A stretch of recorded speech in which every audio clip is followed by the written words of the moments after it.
My name's Mike Trentelange. I'm the principal of Trentelange and Kelly, which is a trial practice firm in Tampa, Florida. What happened to Miranda should never happen to anybody. It is as simple and as basic as it gets. When she was a little child, she was hospitalized for a while with a fairly rare disease.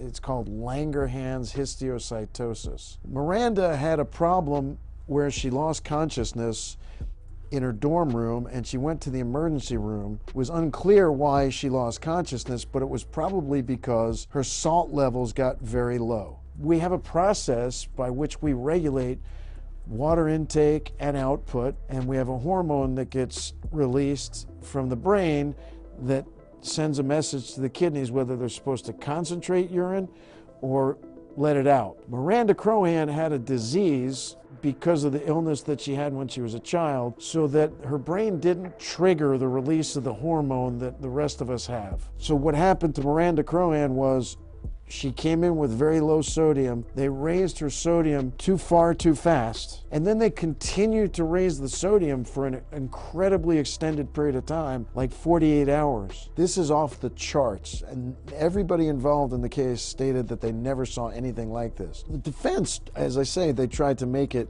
as complicated as possible. Any problem that Miranda ever had her whole life, they wanted to parade in front of the jury as the reason. If you do to somebody's sodium level what they did to her sodium level, I don't care if you have cancer, if you're an amputee, if you're blind, if you've had COVID, if you have no teeth, whatever you have, if you elevate your sodium, it's going to interfere with your ability to stay alive. I wouldn't want to try this case without the animation that I had. I don't know any other way that you can tell this story and have people listen without a visual depiction over time of what happened. So we tried to tie events to objective, tangible pieces of evidence.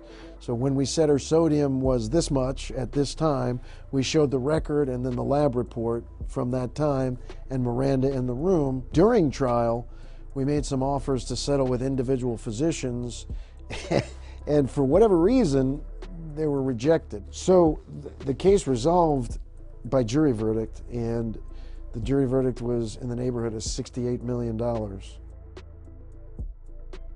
Get DK Global involved earlier because you can always use the time. The more time you have with the video or the animation, the more time you should spend improving your position.